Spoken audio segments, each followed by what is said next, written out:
Why did you never get married? My life was crippled by poor health until 3 years ago. I discovered beef organ capsules, but I was raised a vegetarian. I've only eaten vegetarian my entire life, and that has imposed significant health problems on me till I discovered beef organ capsules. I only was able to have even a normal amount of health and vigor starting 3 years ago. So I was bedridden through most of my 20s and had to drop out of Wow. university. And so, because I've been hobbled by poor health my entire life, that's made it very difficult for Mm, me to get married and to be able to support a family. I was doing a show on what is masculinity last mhm, week, and I said masculinity boils down to your ability to support a wife and kids. That's my mm. primary definition, I think understanding that's of. a pre. I mean, I wouldn't. I think that's definitely a prerequisite to almost universally understood notions of masculinity. Yeah, The and ability I to was support. unable to do that Mm. because of my poor health until 3 years ago. Also, Matt, my life was completely changed about 8 months ago. I got diagnosed with ADHD Oh, and really? medicated for Usually that ADHD. happens at age 15. But go Right. ahead. Normally that happens in childhood. Yeah. My life would have been completely different if I'd been diagnosed with ADHD in childhood. When I just think of the wreckage that ADHD has caused me. So, for example, it's not just an inability to maintain focus. It's excruciating to tackle the mundane parts of a job or life Mm. uh, with someone with ADHD, and you have these extreme emotions such as extreme sensitivity to rejection. And Mm. so my life has just been constantly, way up and down.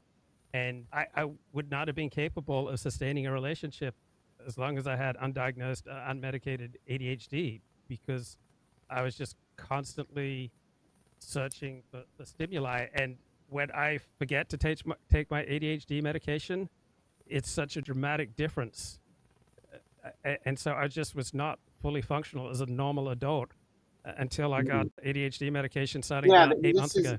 what you're talking about. Is it kind of reflects my view of these things. It isn't that there's nothing good, and of course there is. I don't agree with like these traditional qualities that are characterized as virtues often are virtuous, and I think masculinity in the sense you described certainly is.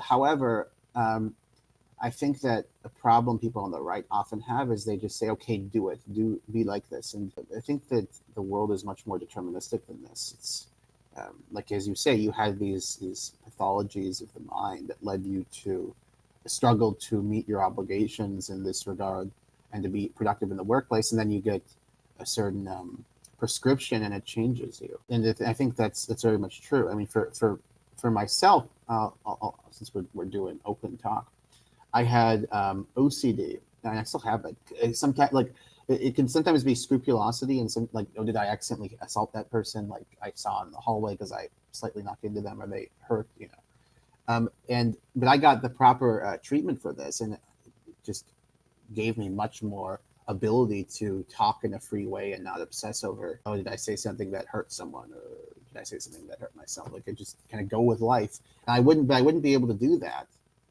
just by having Andrew Tate. I mean, leaving aside his ethical problems, but leaving, like, if I wouldn't be able to just say no, I'm just going to go through life and do my best and not worry about what could have happened, right, by accident. I wouldn't have that if I just had gone to a seminar and heard Jordan Peterson say this, do this, right.